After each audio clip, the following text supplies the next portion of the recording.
Elman TV. Ricardo Willis. Kabanata 271. Natatakot akong patayin ka. Damn it. I bet you're scared shitless by Ricardo now, di ba? Nagmura si isa sa pagkadismaya. Nang marinig ni Kayden na tinatawag si Ricardo na isang badass, nag-react si isa na parang pusa na naapakan ng buntot. Hindi totoo, Mr. Austin. Saan mo ito narinig? Mapagkakatiwalaan ba? Maingat na tanong ni Kayden. Sinabi sa akin ng pamilyang Breed. Malamig na sagot ni isa. Ang pamilyang Breed.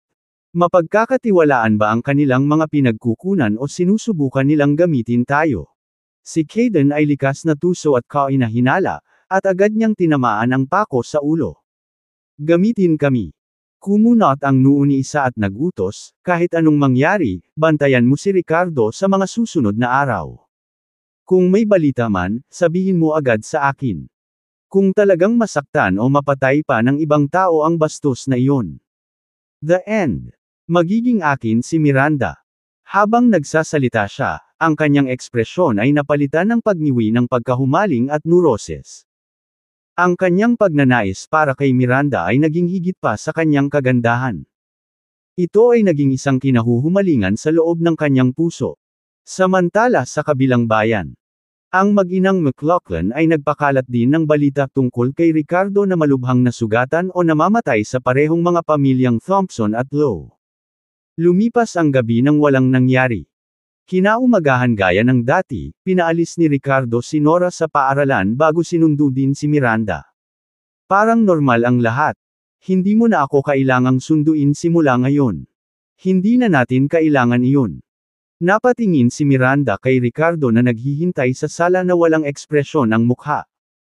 Ang kanyang magagandang mata ay puno ng kawalang interes na parabang naging pamilyar na estranghero sa kanya. Manamham. Then have Mason send someone to pick you up from now on, tumanggo si Ricardo nang marinig ang pahayag na ito. Saglit na natigilan ang ekspresyon ni Miranda habang malamig na nakatitig sa kanya, galit na may halong pagkabigo ang bumalot sa kanyang puso. Haha! Ang dali niyang pumayag. Well then again, this asshole never wanted to pick her up anyway, right? Kung mayroon siyang oras para sa anumang bagay, mas mahusay na makipaglandian sa ibang magandang babae sa halip, tama. Hey, huwag mo nang istorbohin ang sarili mo, panunuya ni Miranda. Huminga ng malalim si Ricardo bago mahinang nagsalita, I think we don't need to wait any longer. Why don't we go down to City Hall today and get divorced? Simula noon, parang hindi na sila magkakilala. Sa sandaling bumagsak ang kanyang mga salita, si Miranda, ang Diyos ang CEO ay bahagyang nanginig, at ang kanyang magandang mukha ay nanlamig sandali. Bagamat nabigo na siya sa lalaking ito, sa di malamang dahilan, nang marinig ni Miranda si Ricardo na sabihin ito, nakaramdam siya ng kirot sa kanyang puso. Bakas sa mukha niya ang pangungutya. Sabik na sabik ang bastos na ito. Okay. Maghiwalay na tayo ngayon. Napakagatlabi si Miranda at tumanggo. Sa susunod na segundo, lumingon siya at malamig na sinabi, kukunin ko ang aking dokumento at ID. With that, mabilis siyang naglakad pataas. Ngunit sa sandaling lumingon, namula ang pares ng magagandang mata. Pong! Pagkarating sa kwarto sa itaas, malakas na senaryo ni Miranda ang pinto. Sa sumunod na segundo, hindi na nakapagpigil pa. Tumulo ang mga luha ng hinaing, hinanakit at pagkabigo. Ricardo kang walang pusong hamak. Ano ang kinalaman nito sa iyo? Na parang may nagmamalasakit na magalit sa iyo. Sa kanyang puso, pilit na ginuganita ni Miranda ang mga larawang iyon upang palakasin ang kanyang pasya. Paulit-ulit niyang sinasabi sa sarili na hindi nararapat na malungkot sa gayong hamak. Walang karapat-dapat na hawakan sa alinmang paraan. Pero sa di malamang dahilan ay ayaw tumigil ng pag-agos ng luha. Hindi niya alam kung gaano katagal ang lumipas. Sa wakas ay pinunasan niya ang kanyang mga luha at nag-iyelong ekspresyon habang pababa ng hagdan dala ang lahat ng uri ng mga dokumento. Let's go. Hindi tayo pupunta sa kumpanya ngayon. Dumiretso tayo sa Civil Affairs Bureau. Napakalamig ng boses ni Miranda na tila ba nahuhulog ang mga ice chips. Napatingin si Ricardo kay Miranda at napansin niyang bahagyang namamaga ang mga mata nito. Halata namang umiiyak si Miranda. Ito ay nagparamdam kay Ricardo ng hindi maipaliwanag na pagkabalisa ngunit hindi siya nagsalita. Tumango lang siya. Makalipas ang ilang sandali. Nagmamaneho si Ricardo habang buhat-buhat si Miranda palabas ng gate ng kanilang villa nang biglang may dumating na Mercedes na nagmamaneho papunta sa kanila na hamarang sa kanilang paglabas. Kaagad pagkatapos, 3 tao ang bumaba mula sa loob ng kotse. Nakapagtataka, sila ay si Mohamed Thompson, pinuno ng pamilya Thompson, kasama si Sarah. Bukod dito ay mayroon ding isang medyo may edad na lalaki na mukhang mahigpit na sumusunod sa kanilang dalawa. Nang makita si Sarah at ang kanyang ama, agad na kumunat ang noo ni Miranda, na nagpapakita ng isang pahiwatig ng paghamak. Bahagyang nagbago ang ekspresyon ni Ricardo, nakaramdam ng kakaibang kapaligiran. Lalo na nang damapo ang kanyang tingin sa mahigpit na lalaki, isang malamig na kislap ang sumilay sa kanyang mga mata. Titingnan ko. Sabi ni Ricardo, bumaba ng sasakyan, malamig na nakatingin sa iba. Anong problema?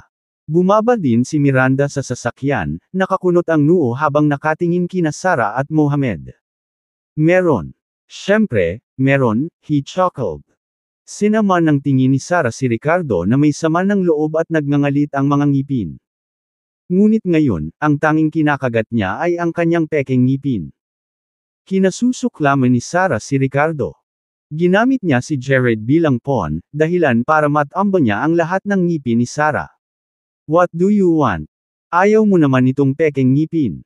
Tumaas ang isang kilay ni Ricardo at ngumisi. Nang marinig ito, nabaluktot ang ekspresyon ng mukha ni Sarah sa galit habang tinuturo si Ricardo at minumura, ang yabang mo pa rin after all these days, Willis. Oh, lagi naman akong ganito. May problema ba? Napapikit si Ricardo at nagtanong ng masama. Siya ay tila walang takot at dominanti gaya ng dati. Nang makita ni Sarah ang kanyang reaksyon, gusto ni Sarah na siya mismo ang maghiwalay sa kanya. Halos mawala na siya ng kontrol dahil sa puot sa puso niya. Ngunit pagkatapos ay hinayla siya pabalik ni Mohamed sa tamang oras. Sa sumunod na segundo, malamig na tumingin si Mohamed kay Ricardo saglit bago ngumiti ng makahulugan. We're not here for anything big. Nabalitaan lang ng kaibigan ko na isa kang martial arts master at gusto mong sumama para sa sparring. Hindi ko naman siya matatanggihan dahil mahilig siya. Hehe. Habang nagsasalita ay humakbang ang mabagsik na lalaki at matalim na tinitigan si Ricardo. I'm Blaine Todd. I heard Mr. Willis is very powerful kaya pumunta ako dito para matuto sayo. Si Blaine ang pinagkakatiwalaan ni Mohamed at siya rin ang pinakamalakas na manlalaban sa ilalim ng pamilyang Thompson na may kapangyarihan na umabot sa Dark Force sa unang yugto ng antas. Mukhang nagulat si Miranda nang makita niya ang nangyayari. Hindi niya inaasahan na biglang susulpot si Sarah o Mohamed sa mga taong gustong makipag-spar kay Ricardo. Nakaramdam ng pagkabalisa si Ricardo ngunit hindi nagpakita ng anumang gulat o duwag. He simply snorted disdainfully while looking at Blaine, spar. Do we really need that? If our strengths are similar then it would be pointless. And besides, you seems too weak. I'm afraid I might accidentally kill you. Kabanata 272 napakahusay. Maya-maya lang, huminto ang isang Audi Q7 sa di kalayuan at pumarada. Nasa loob ng sasakyan si Romeo, ang kanyang anak na si Harlow, at ang kanyang pinagkakatiwalaang kaalyado na si Rohan. Hey, mukhang may nauna na dito sa atin, nakangiting sabi ni Romeo habang pinagmamasdan ang sitwasyon. Hindi ba't si Mohamed at Sarah ay mula sa pamilya Thompson? Mukhang nabalitaan din nila ang mga pinsala ni Ricardo. Pang-aasar ni Harlow. Mr. Lowe, anong gagawin natin ngayon? Humingi ng tagubilin si Rohan. We'll wait and see for now. No need to rush over there. Let the Thompson family test the waters for us. Hey. Kumikinang sa tuso ang mga mata ni Romeo habang nagsasalita. Ha. Mukhang lahat ng tao kay Ricardo. Tingnan natin kung mabubuhay ka ngayon. Tuwang-tuwa si Harlow. Nang marinig ito, si Sarah at ang kanyang ama na si Mohamed ay nagpalitan ng malamig na ngiti habang nakatitig kay Ricardo sa mapanlate na libangan. Ricardo, huwag kang ang matigas dito. Ha ha ha. Nilabas ka na ng iba diba? Anong kinakatakutan mo? Walang awa siyang tinuya ni Sarah habang si Mohamed naman ay binigyan siya ng nakakatakot na titig na tila tumatagos sa mismong kaluluwa niya. Hindi maiwasan ni Miranda na mag-alala nang marinig ang kanilang mga salita na nakadirekta kay Ricardo. Nilinggan niya ito na may pagdududa sa mga mata. Ricardo, anong nangyayari? Anong pinag-uusapan nila? May nasaktan ka ba? Inakala ni Miranda na lubusan niyang kinasusuklaman ang lalaking ito, ngunit nang marinig ang mga salitang ito, hindi sinasadyang sumikip ang kanyang puso. Itong si Jerk, hinihiwalayan siya ngayon, baka dahil sa no way. Huwag kang makinig sa mga nagbubuga ng kalokohan. Agad naman itong itinanggi ni Ricardo. Hindi mo pa rin aaminin ha? Sa tingin mo ba hindi kami maglalakas loob na hawakan ka? Mapait na napangiti si Sarah habang naglalabas ng aura ng sama ng loob sa kanya. Iminuwestro ni Mohamed si Blaine pasulong na nagpapahiwatig na maaari siyang umatake ngayon kung kinakailangan. Malungkot na tumango si Blaine habang ang mabangis na ekspresyon ay pumaibabaw sa kanyang mukha kasama ang nakamamatay na layunin na nagniningning sa kanyang mga mata. Accidentally kill me ha? Sige, tingnan natin kung gaano ako aksidente. Galit na galit siyang umungol bago dumiretso sa Ricardo na tinutukan ang puso niya. Ang kanyang suntok ay nagdala ng hindi kapani-paniwalang lakas sa likod nito, sapat na lakas sa likod nito na maaaring agad na wakasan ang buhay ng isang tao. Malinaw na hindi ito ordinaryong suntok.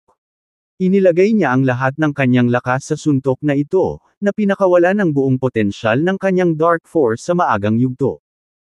Nanliit ang mga mag-aaral ni Ricardo habang nagngangalit ang kanyang mga ngipin at ibinato ang isang suntok pabalik na may katumbas na puwersa. Sa puntong ito, siya ay ganap na naubusan ng enerhiya at maaari lamang umasa sa pisikal na lakas upang lumaban. Boom! Nagsalpukan ang dalawang kamao, na nagbunga ng isang maputik na tunog. Ang katawan ni Blaine ay pinalipad paatras sa pagkakatama. Ang kanyang kanang braso ay gumawa ng isang popping sound habang ito ay naputol sa bawat pulgada sa paglipag. Bago pa man makatayo si Blaine mula sa lupa, naramdaman niya ang isang nakakatakot na bugzo ng hangin na humahampas sa kanya. Hindi. Napasigaw si Blaine sa sobrang takot ngunit huli na ang lahat. Matapos siyang patumbahin, sumugod si Ricardo at sinipa siya ng malakas sa sandaling bumagsak siya sa lupa. Nabasag ang ulo ng cold-hearted na lalaki sa ilalim ng paa ni Ricardo at agad itong namatay. Napadilat sina Sarah at Mohamed na hindi makapaniwala sa bangkay ni Blaine. Ano? Pinatay lang ni Ricardo si Blaine. Paano ito nangyari? Sinong nagsabi sa'yong tapos na ako? Malamig na tanong ni Ricardo kay Sarah at Mohamed na may evil smirk sa mukha. Ikaw, lumayo ka. Natatakot na sabi ni Sarah habang dahan-daang umaatras. Napabuga ng malamig na pawi si Mohamed bago pinilit ang isang pangit na ngiti. Mr. Willis, lahat ng ito ay hindi pagkakaunawaan. Ang kaibigan ko ay nahuhumaling sa martial arts kaya pumunta kami dito para sa ilang pagsasanay kasama ka. Ako. Dahil napatay mo na siya, nagmamadaling patuloy ni Mohamed habang hinihila si Sarah na parang mga asong nawalan ng tirahan, we'll take our leave now. Pagkasabi noon ay dali-dali silang sumakay sa kanilang sasakyan bago tumakas para sa kanilang buhay baka nagpasya si Ricardo na sipin din ang kanilang mga ulo. Tumayo si Ricardo na malamig na tumatawa, alisin mo ang katawan. Natigilan si Mohamed saglit bago nakipagpalitan ng tingin kay Sarah saka nag-aatubili na dinala ang bangkay ni Blaine sa kanilang sasakyan bago mabilis na umalis ng hindi lumingon minsan. Sa sandaling iyon, naglakad si Ricardo papunta sa Audi Q7 na nakaparada sa malapit. Bang! Bang! Bang! Kumatok siya sa bintana saka sumigaw ng mariin, "Get out!" Pagkalipas ng ilang segundo, bumaba ang bintana. Sa sasakyan ay napatingin si Romeo kay Ricardo at hindi napigil ang malunok ang kanyang laway. Ricardo, gusto ko lang sanang puntahan ang pamangkin kong si Miranda. Anong nangyayari? Bakit ang agresibo mo? Ngumiti rin si Harlow. Bro-in-law, bakit ang bangis mo? Pumunta kami para makipagkasundo sa'yo at sa pinsan ko. Lalong natakot si Rohan ngayon. Matapos tingnan ang katawan ni Blaine ay ilang beses na umikot ang mukha nito. Napaka-makapangyarihan ni Mr. Willis. Namangha ako. Ngumisi si Ricardo, so, pumunta din ba kayo dito para makipag-spar sa akin? Hindi. Mabilis na umiling si Harlow. Siyempre hindi. Umubo si Romeo at sinabing, pupunta si Miranda sa kumpanya ngayon di ba? Hindi ka na namin iistorbohin. Magsama tayo sa ibang araw. Binigyan niya ng signal si Rohan. Naintindihan naman ni Rohan at ngumiti kay Ricardo bago mabilis na nagmaneho palayo. Nakatayo doon si Ricardo na pinapanood silang umalis na may madilim na ekspresyon ngunit hindi sila pinigilan. Sa sasakyan, bakas pa rin sa mukha ni na Romeo at Harlow ang takot. That damn Darwin lied to us. Wala namang kapansanan si Ricardo. Galit na nagmura si Romeo. Natakot din si Harlow habang sinabi niyang, oo. Napakalakas pa rin ng bastard na iyon. Kung hindi dahil ang pamilya Thompson ay ginamit niya bilang kanyan na kumpay. Ang mga kahihinatnan ay hindi maiisip.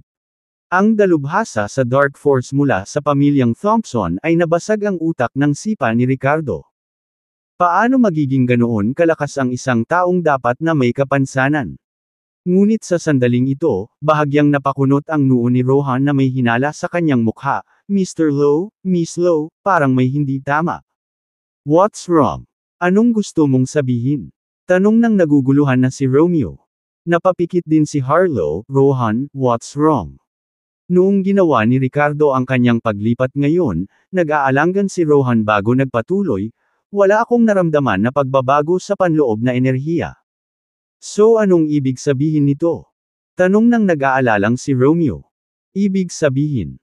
Huminto si Rohan para bigyan ng diin, na kapag pinatay niya ang lalaking iyon kanina ay baka hindi siya gumamit ng internal energy. Maingat na sinabi ni Rohan, oh. Ibig sabihin. Sa mga salitang ito, natigilan ang ekspresyon ni Romeo, na para bang may napagtanto rin siya. Kabanata 293 Ricardo, ano ang nakikita mo sa akin? Pagkaalis ng lahat ay kalmadong sumakay si Ricardo sa sasakyan. Nang makapasok si Miranda, tumingin ito sa kanya na may bakas ng pagkalito at nagtanong, ano ang nangyayari? Bakit naisip nila na binugbog ka? Nanatiling tahimik si Ricardo at umiling. Bakas sa mukha ng Diyos ang CEO ang pagkadismaya. Ricardo, akala mo ba ang galing mo ngayon na hindi mo man lang ako kakausapin? Naging mapait ang mukha ni Ricardo at biglang namula ng hindi malusog. Path. Hindi na niya ito napigilan at samuka ng dugo. Ang kanyang lakas ay yaong sa isang mid-level na mandirigmang apisya. Bilang karagdagan sa kanyang malakas na tunay na enerhiya, ang kanyang pisikal na katawan ay hindi kapani-pani walang malakas din. Kahit na walang panloob na enerhiya o totoong enerhiya, madali niyang matatalo ang mga master ng Dark Force. Gayunpaman, nang umatake siya ngayon, hindi maiwasang lumala ang mga sugat sa loob ng kanyang katawan. Noong una ay gusto niya itong supilan at huwag ipakita sa harap ng sinuman ngunit hindi na niya napigilan nang may maramdaman siyang matamis sa kanyang lalamunan. Si Miranda na kanina pagalit ay biglang nabigla nang makita ang tagpong ito. Bakas sa kanyang mga mata ang makapal na takot at pag-aalala. Ricardo, are you okay? Kailangan ba nating pumunta sa ospital? Ako na ang magdadrive. Nagsimula pa siyang magsalita ng walang kwenta habang nagpanik matapos makitang lumuwa si Ricardo ng dugo. Sa pagtingin sa kanyang nakakatakot na anyo ay nakaramdam si Ricardo ng masalimuot na emosyon sa kanyang mabituing mga mata saglit. Sa sumunod na segundo ay pinunasan niya ang dugo sa kanyang bibig gamit ang ilang tisyo bago itinago ang mga alalahanin ni Miranda sa pagsasabing, okay lang. Tama na ang pagdura ng dugong ito. Hindi na natin kailangang pumunta sa ospital. Huwag kalimutang ako doktor din ako. Muling nag-aalalang tumingin sa kanya si Miranda, what happened exactly? Are you really hurt by someone? Saglit na nag-alinlangan si Ricardo bago tumango, oo, may nakilala akong isang tao na ang lakas ay higit pa sa akin. Sa pagkakataong ito, hindi ko alam kung makakalagpas ako ng ligtas. Sa sandaling binigkas ang mga salitang ito, nagkaroon siya ng mapang-asar na tawa na sinundan ng pagsasabing, huwag kang mag-alala tungkol sa lahat ng iyon. Let's go get our divorce papers filed. Sampal. Pagkarinig sa pahayag na ito, sinampal ni Miranda si Ricardo sa buong mukha na may galit na nakasulat sa buong mukha niya, Ricardo. Ikaw bastard. Anong ibig mong sabihin? Ito ba ang dahilan kung bakit bigla mo akong gustong hiwalayan ngayon? Para saan mo ako dinadala? Hey! You're so noble, aren't ya? Nag-aalala ka bang hilahin ako pababa? I don't need you to think for me. I'm not leave this marriage for now. Hinawakan ni Ricardo ang namamanhid niyang pisngi at nagpakawala ng mapait na ngiti. Pagtingin sa Diyos ang CEO, na lumuluha ang mata at puno ng hinanakit, naramdaman niyang bumilis ang tibok ng kanyang puso. Sinasabi nila na ang mag-asawa ay parang mga ibon sa iisang kagubatan, ngunit kapag dumating ang sakuna, lumilipad sila sa kani-kanilang landas. Gayunpaman, ayaw siyang iwan ni Miranda ngayon. Mahal, ito ba ang ibig mong sabihin na ginamit mo na siya? Iginalaw niya ang kanyang mga labi, may gustong sabihin kay Miranda at tanungin kung bakit niya gustong makipaghiwalay pagkatapos ng kanilang kasal. Ngunit nang lalabas na ang mga salita sa kanyang bibig, muli niya itong nilunok. Ano ang punto ng pagtatanong ng napakaraming tanong ngayon? Marahil sa loob ng 7 araw ay patay na siya. Bakit magdagdag pa ng mga pasanin? Umagang iyon sa Thompson Family Villa. Nakahandusay sa lupa ang malamig na lalaki na si Blaine na nakatayo sa tabi nina Sarah at Mohamed na mukhang malungkot ang mukha. Naroon din sina Romeo at Harlow father-daughter duo kasama ang confidant ni isa na si Caden. Tulad ng sinasabi nila, ang kaaway ng aking kaaway ay aking kaibigan, ang tatlong grupong ito ay nagtipon. Ang pinagkakatiwalaang aide ni Romeo na si Rohan ay maingat na sinusuri ang katawan ni Blaine habang ang iba ay umaasang nakatingin. Pagkatapos suriing mabuti, sabi ni Rohan na may malamig na ngiti sa kanyang mukha, makukumpirma ko na si Ricardo ay hindi gumamit ng anumang tunay na enerhiya sa pagpatay kay Blaine. Kahit na ang isang taong nagtanim ng panloob na lakas ay hindi sinasadyang gamitin ito sa isang pag-atake doon. Mananatili pa rin ang mga bakas nito na naiwan. Unless they are purely physical cultivators.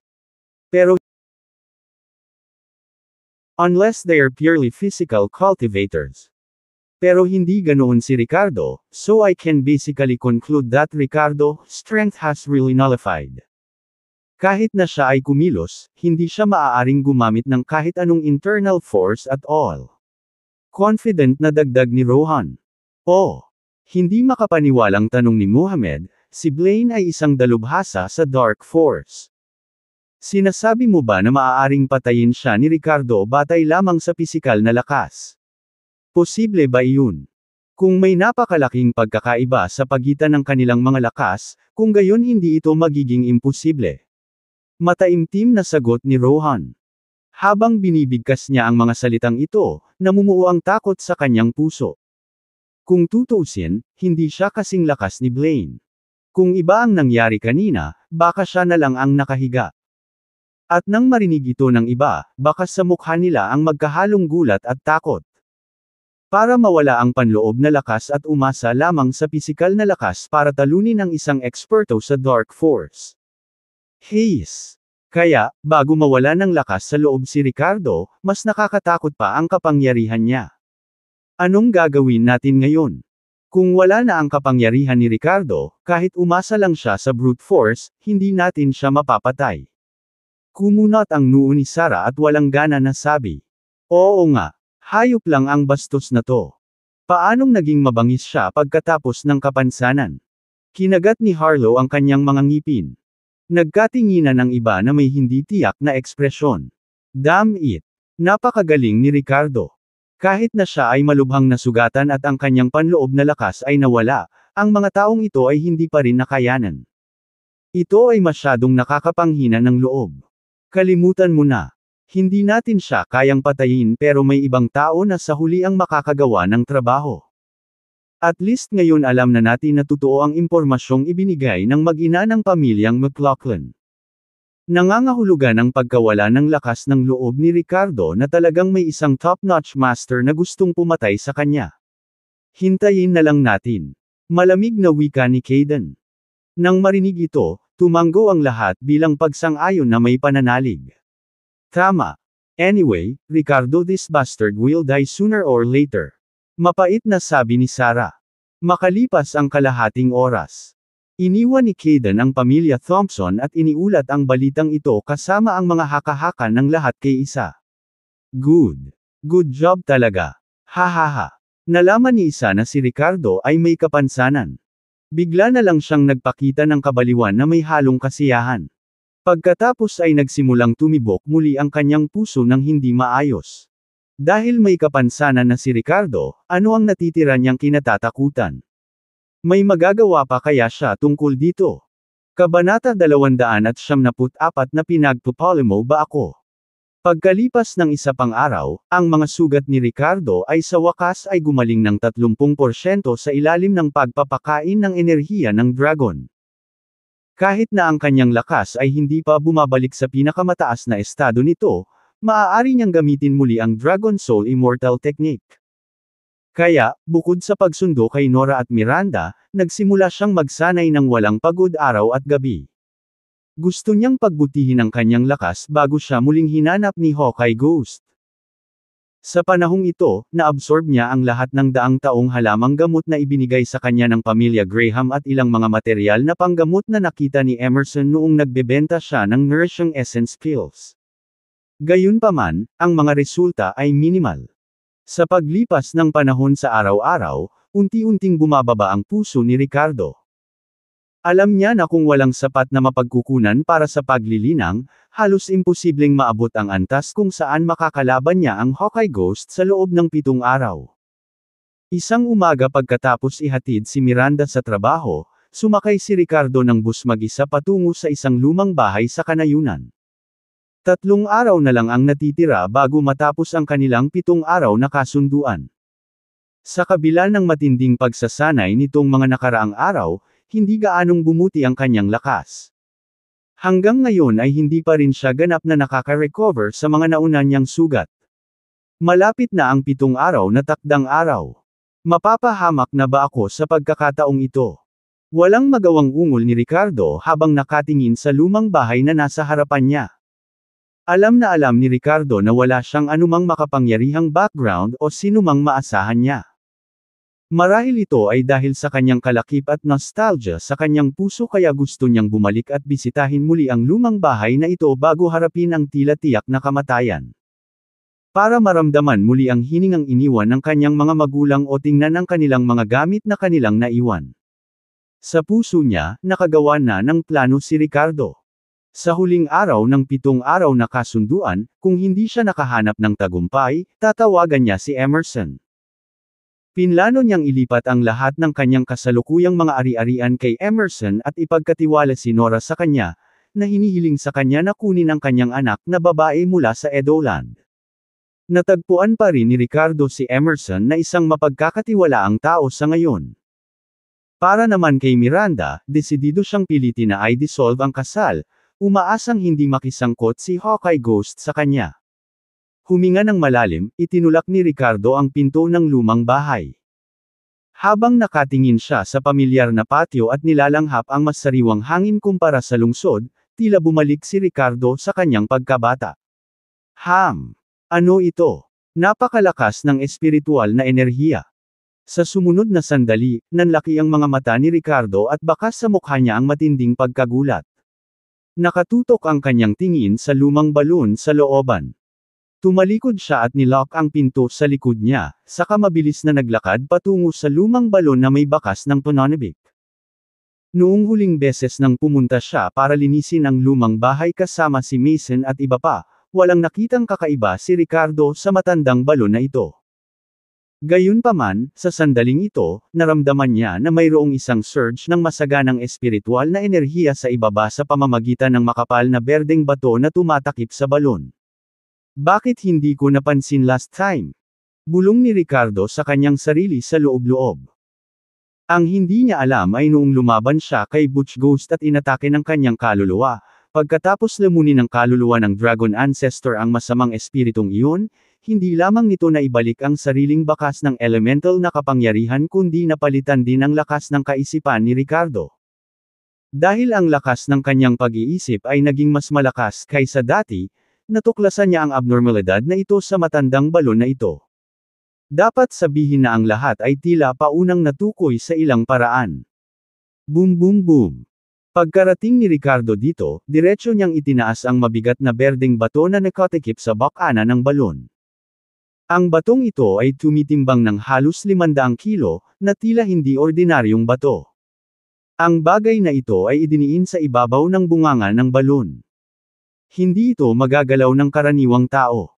Sa natatandaan ni Ricardo mula noong pagkabata hanggang ngayon, ang matandang balon na ito ay laging natatakpan. Dahil ang piraso ng batong ito ay masyadong mabigat at may tubig mula sa gripo sa bahay, walang sino man ang nakaisip na ilipat ang napakalaking bato mula rito. Sa hindi inaasahang pagkakataon, sa ilalim ng napakalaking malaking bato ay may ibang mundo. Ho! Nang iangat ni Ricardo ang malaking batong ito sa isang iglap, naramdaman niya ang isang nakakapreskong malamig na simoy ng hangin na humahampas sa kanya. Pagkatapos ng isang hininga, biglang sumariwa ang buong katawan niya. Espiritual na enerhiya. Ang siksik na espiritual na enerhiya. Nakahiga sa itaas na nakatingin pababa sa 20 metrong lalim na walang kalaliman na hukay. May nakita si Ricardo na parang tubig ng balon. Gayunpaman, masasabi kaagad ni Ricardo na ang tila tubig ng balon, ay hindi talaga tubig kundi nabuo sa pamamagitan ng naipong espiritual na enerhiya, isang spirit spring. Sa isang iglap, si Ricardo ay buong sakam na huminga ng malalim, at saka iniabot ang kanyang kamay patungo sa piraso ng batong iyon. Ang buong tao ay tumalon sa sinaunang balon na ito habang muling tinatakpan ang likod ng mabigat na berdeng bato. Flop! Lumapag si Ricardo sa ibaba sa loob ng spirit spring na gumagawa lamang ng magaan na tunog. Ang kaunting spirit spring na ito ay hindi mukhang magkano. Kahit nakatayo doon ay nasa ibabaw pa rin ang mga tuhod ni Ricardo. Gayunpaman, ito ay ganap na nakondensed mula sa espiritual na enerhiya ng langit at lupa, na binago sa likidong anyo. Kahit na ito ay isang patak lamang, ang espiritual na enerhiyang nakapaloob sa loob ay maihahambing sa heavenly spirit jade na dati ay kasing laki ng palad. There's always a way out. There's always a way out. Ha ha ha. Nakakrus ang paa ni Ricardo sa spirit spring, puno ng excitement at saya ang mukha. Sa sandaling ito, hindi niya maiwasang isipin ang sarili, nanay at tatay, binabantayan mo ba ako mula sa labas? Kung si Ricardo ay hindi ganoon kasentimental at ayaw bumisita sa kanyang lumang bahay sa huling pagkakataon bago namatay, hindi niya akalain na magkakaroon ng ganoong espiritong bukal sa kanyang lumang tahanan. Lahat ng bagay sa mundong ito ay tila may sariling dahilan at epekto. Sa spirit spring na ito, maaari ba akong makalusot sa core formation realm sa isang iglap? Ricardo ay puno ng mga inaasahan sa loob. Sa sumunod na segundo, huminga siya ng malalim at kumalma. Nagsimula siyang magsanay ng Dragon Soul Immortal Technique. Ang dalisay na espiritual na enerhiya na nakapaloob sa Espiritu Spring ay dumaloy sa kanyang katawan tulad ng mga ilog habang siya ay humihinga. Pagkatapos ay sumanib ito sa enerhiya ng dragon na lumalabas mula sa kanyang kaliwang bahagi ng bato at naging tunay na enerhiya ng dragon na mabilis na umikot sa loob niya. Nararamdaman ni Ricardo na lahat ng sugat na nananatili sa loob niya ay naghihilom sa isang kapansin-pansing bilis. Pagkatapos nilang ganap na gumaling, sa wakas ay nagsimulang lumakas ang kanyang lakas. Naka-cross-legged si Ricardo sa ilalim ng balon na parang nagugutom sa pagkain o nauuhaw sa tubig habang nagsasanay ng walang pakiramdam na lumilipas ang oras sa labas. Sa isang iglap lang, isang buong araw at gabi ang lumipas pero hindi man lang namalayan ni Ricardo. Maaga sa ikalawang araw. Umupo si Nora sa sala. Nakita niya si Lina na naghahanda ng almusal habang si Miranda naman ang sumabay sa kanya sa pagkain. Kahapon ng gabi, hindi sinundo ni Ricardo si Nora sa kindergarten. Pinauwi siya ng guro sa Emerald Green Estate sa halip. Matalino si Nora na tumawag kay Miranda pagka-uwi niya kagabi. Kagabi, buong gabing sinamahan ni Miranda si Nora. Miranda, where's my dad? Bakit hindi pa bumabalik ang tatay ko simula kahapon? Sa oras ng pagkain, mukhang balisa si Nora. Kabanata 295 patayin ang bastard na iyon. Ngumiti si Miranda ng panatag at sinabing, huwag kang mag-alala, babalik din ang papa mo. Habang binibigkas ng Diyos ang CEO ang mga salitang ito, ang kanyang puso ay napuno ng pag-aalala at pagkabalisa. Alam niya kung gaano kahalaga si Ricardo kay Nora. Paano niya ito maiiwan sa paaralan nang walang susando sa kanya? At bakit hindi siya bumalik o sumagot ng anumang mga tawag o mensahe? Ang isip ni Miranda ay tumatakbo sa mga posibilidad, iniisip kung may nangyari kay Ricardo. Ngunit mabilis niyang isinantabi ang mga kaisipang iyon at pinilit ang sarili na manatiling kalmado habang inaalaw niya si Nora. Tumango ang maliit na batang babae bilang pagsang-ayon, kumpiyansang sinabi na hindi siya pababayaan ng kanyang ama. Hindi mapigilan ni Miranda ang mapangiti sa kainosentehan ng anak. Lumipas pa ang 2 araw na wala pa ring senyales ni Ricardo. Dumating at nawala ang deadline ng 7 araw. Walang makakarating o makakahanap sa kanya kahit saan. Si Isa ay nasa telepono muli kay Kayden, humihingi ng mga update sa kinaroroonan ni Ricardo. Kayden, may balita na ba kay Ricardo? Naiinip na tanong ni Isa. No, malamig na sagot ni Kayden. Hindi pa siya nagpapakita. Tumigil pa siya sa pagsundo sa anak niya sa school. Mapangutyang tumawa si Kayden bago idinagdag ang pang-iinsulto sa pinsala. Mukhang natakot siya sa top-notch fighter na iyon na nanakit sa kanya noon. A coward. Ayaw na niya sa sarili niyang anak. Nang marinig ito, napabuntong hininga si Isa at nagtanong, paano si Miranda? Nakatira ba siya sa brat na iyon nitong mga nakaraang araw? Nag-alinlangan si Kayden bago sumagot ng mabuti, oo. Nawala si Ricardo 2 araw na ang nakakaraan. At siya na ang nag-aalaga sa bata mula noon. Sumabog sa galit si Isa at sinipa ang kalapit na mesa sa pagkadismaya, napakababa ng buhay ng babaeng iyon. Hindi ko matiis. Bakas sa mukha niya ang sama ng loob at selos habang iniisip ang pagiging malapit ni Miranda sa anak ni Ricardo habang siya ay wala kahit saan. Miranda, you're such a bitch. How could you help Ricardo take care of his child? Ganun mo na ba siya kagusto? Nagmura si Isa sa pamamagitan ng nagngangalit na mga ngipin. Hindi niya inaasahan na nakita na ni Miranda ang mga litratong iyon at hindi pa rin nakipaghiwalay kay Ricardo. Nitong mga nakaraang araw, iniwan siya ni Ricardo at ang kanyang anak na babae upang magtago para sa kanyang buhay, ngunit nananatili pa rin si Miranda sa kanyang tabi. Tumulong pa siya sa pag-aalaga sa kanyang anak. Dahil dito ay nagseselo si Isa at napuno ng sama ng loob at ayaw. Mr. Austin, calm down. Mr. Austin, calm down. Mabilis na sinubukang pakalmein siya ni Kayden bago binago ang tono nito na may bakas ng mali siya at kalupitan. Mr. Austin, sa tingin mo ba since wala pa si Ricardo? Lumitaw sa nakalipas na 2 o 3 araw na maaaring. Pinatay siya ng isang master mula sa Ghost Black Sect. Naging malamig ang boses ni Isa, mas mabuti kung mamatay siya. Mas mabuti. Mr. Austin, don't worry about it. Kahit hindi pa patay si Ricardo, malamang hindi niya alam kung saan tatakbo para sa buhay niya. Kumpiyansa ang pagpapatuloy ni Kayden, iniwan niya ang kanyang anak na babae sa pagkakataong ito. Malamang na hindi na siya maglalakas loob na magpakita ng kanyang sarili muli sa hinaharap. At saka, naging inutil na siya. Hindi na siya dapat katakutan pa. Tuluyan na siyang isusuko ni Miranda. Hindi na ako makapaghintay. Kailangan kong makuha si Miranda. Mabangis na sabi ni Isa, at dahil ayaw na ni Ricardo sa anak niya, ano pa ang silbi ng buhay niya? Humanap ka ng pagkakataon para patayin ko itong maliit na bra para mailabas ko ang galit ko. Nang marinig ang hiling na ito ay nag-atubili si Kayden bago nagsalita ng maingat, Mr. Austin. Hindi ba kailangan? Dahil wala na ngayon si Ricardo. Ito ay isang maliit na bata. I said kill her for me. Hindi mo ba maintindihan?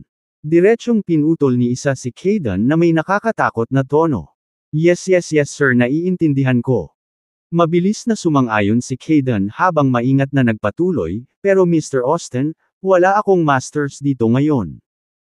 Natatakot ako na hindi kakayanin ng mga tao ko ang mga tauhan ni Mason na palihim na nagpo-protekta kay Miranda at sa bata. Paano kung hinihiling namin sa ilang eksperto mula sa pamilya na pumunta dito sa halip? At mas mabuti na rin ang mga eksperto sa Transmutation Force. Nasuri na nila na si Ricardo ay nawala ang kanyang panloob na kapangyarihan at maaari lamang umasa sa pisikal na pakikipaglaban, kung ihahambing sa mga pinsala sa katawan ng malamig at mahigpit na lalaki na si Blaine, malamang na maihahambing ang pisikal na lakas ni Ricardo sa isang eksperto sa Transmutation Force. Iyon ang dahilan kung bakit iminungkahi ni Kayden na pinakamahusay na magpadala si isa ng isang master ng Transmutation Force. Sa ganitong paraan, hindi lamang sila magkakaroon ng sapat na mga tao upang makitungo kay Mason ngunit masisiguro rin ang kaligtasan kahit na hindi pa namatay si Ricardo. Nang marinig ito, malamig na bumantong hininga si isa, nasa ilalim na ako ng kontrol ng pamilya at hindi ko kayang pakilyusan ang ibang mga eksperto. Damn it, I can give you another $50 million. You find a way to hire a strong Transmutation Force expert. Okay. I will do my best. Nagningning ang mga mata ni Kayden nang marinig si isa na muling nag-alok sa kanya ng karagdagang pondo. Noong araw na iyon, nag-post si Kayden ng mamahaling abiso sa recruitment sa dark web at talagang nakapag-recruit ng isang intermediate level na eksperto sa Transmutation Force sa ilang sandali. Kinahapunan, nilapitan muli ni Kayden si Claudia. Claudia, may kailangan pa akong gawin.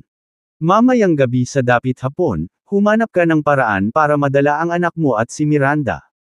Paliwanag ni Kayden kay Claudia. Kumunot ang noo ni Claudia, anong gagawin mo sa anak ko? I can't do this. Isa pa, hindi mo ba sinabi na gagamitin mo ang mga larawang iyon sa lalong madaling panahon para maghiwalay sina Ricardo at Miranda? Ano nangyari? Hindi niya alam na nawawala na pala si Ricardo. Pinanghahawakan pa rin niya ang kanyang pag-asa na hiwalayan sila ni Miranda para siya mismo ang magsamantala. Ito ay tiyak na dahil dito. Tinampol ni Kayden ang hita niya sa frustration. Naipakita na namin ang mga larawang iyon kay Miranda pero hindi namin inaasahan na ayaw pa niyang makipaghiwalay kay Ricardo. So this time, lalabas na tayo. Sa pagkakataong ito kailangan namin ang iyong kooperasyon para sa aming munting paglalaro. Magpapanggap kaming may kumidnap sa inyong dalawa o sinaktan man lang ang anak mo. Huwag kang mag-alala. Acting lang ito. Sa sandaling iyon kapag nahaharap sa mga sitwasyon sa buhay o kamatayan, kung si Miranda ay mag-alinlangan o magpakita ng anumang pagkamakasarili sa harap ng iyong anak na babae, kung gayon siya ay ganap na mawawala kung ihahambing sa kung gaano kahusay na pag-ibig ng ina ang ipinakita ng iyong sarili.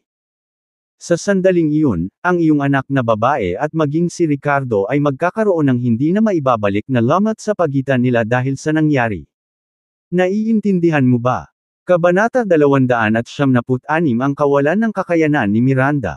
Nagningning ang mga mata ni Claudia nang marinig ang plano ni Kayden.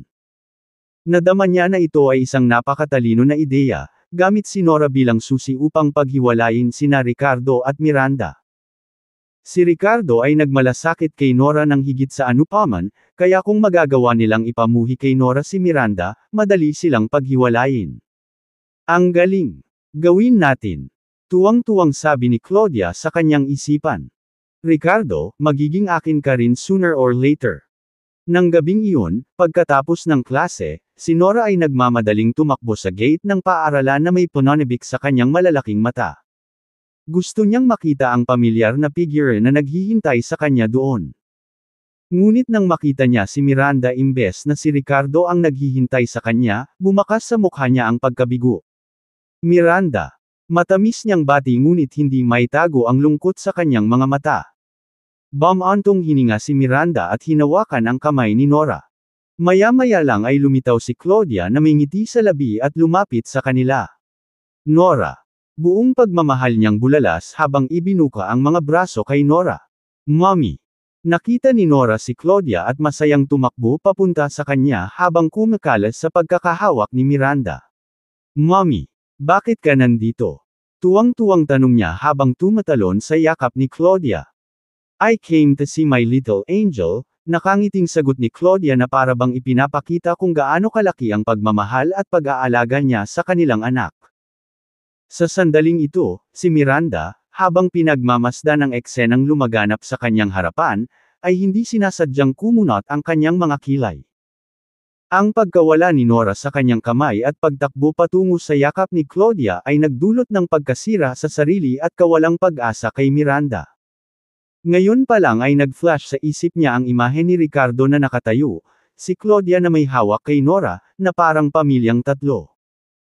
Huminga ng malalim, hindi pinili ni Miranda na makipagkompetensya kay Nora, kahit na nakaramdam siya ng labis na hindi komportable.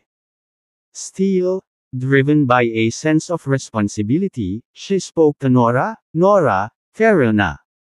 Oras na para umuwi. Alam niya ang tungkol sa pagtataksil ni Claudia kay Nora kay Tiger, at binalaan siya ni Ricardo na huwag hayaang mapalapit muli si Claudia kay Nora. Kahit wala si Ricardo ngayon, at tila malapit si Nora sa kanyang biological mother, ginawa pa rin ni Miranda ang pinaniniwalaan niyang tungkulin niya. Oh! Nilingan ni Nora si Claudia na may pag-aatubili, nag-alinlangan sandali, at pagkatapos ay bumalik sa tabi ni Miranda. Dahil dito, bahagyang gamaan ang pakiramdam ni Miranda. Ang bait-bait pa rin ni Nora kung tutuusin. Ngunit sa kaibuturan ng mga mata ni Claudia, may bakas ng kalungkutan, pinili talaga ng batang ito si Miranda. Nandito ang sarili mong ina, at pumunta ka talaga sa ibang babae nang tinawag ka niya. Saglit, si Claudia, na dati ng cold-blooded at utilitarian, ay nakaramdam pa ng hinanakit kay Nora. Kapag ang kanyang anak na babae ay may malubhang karamdaman, maaari niyang iwanan ang kanyang asawa at anak ng walang pag-aalinlangan. Ipinakita nito na wala talagang pakialam si Claudia sa anak na ito. Ngayon, nakita na lang niya si Nora bilang tool para mabawi si Ricardo. Nora, I miss you so much. Where's your dad? How about we go out to dinner together tonight? Pinisil ni Claudia ang isang maling ngiti sa kanyang mukha at mahinang nagtanong. Dad! Ibinuka ni Nora ang kanyang bibig para magsalita ngunit hinayla siya pabalik ni Miranda.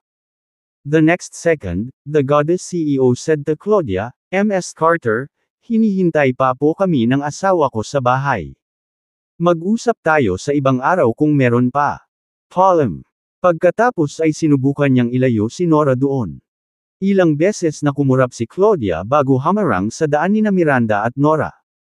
The next second she sneered with some mockery, oh. Asawa mo na naman.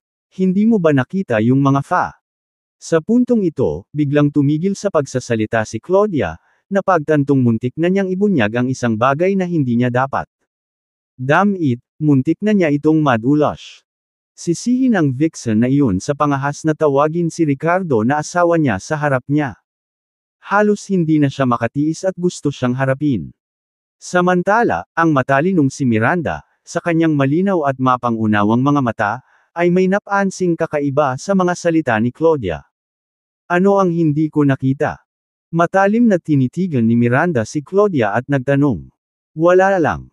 Casual na ikinaway ni Claudia ang kanyang kamay, salamat sa pag-aalaga sa anak ko, pero ang tagal ko nang hindi nakikita ang anak ko. Gusto kong maghapunan kasama ang anak ko ngayong gabi. Can you please let go? Nang marinig ang mga salitang ito, si Miranda ay nagpakita ng malungkot na ekspresyon sa kanyang magandang mukha.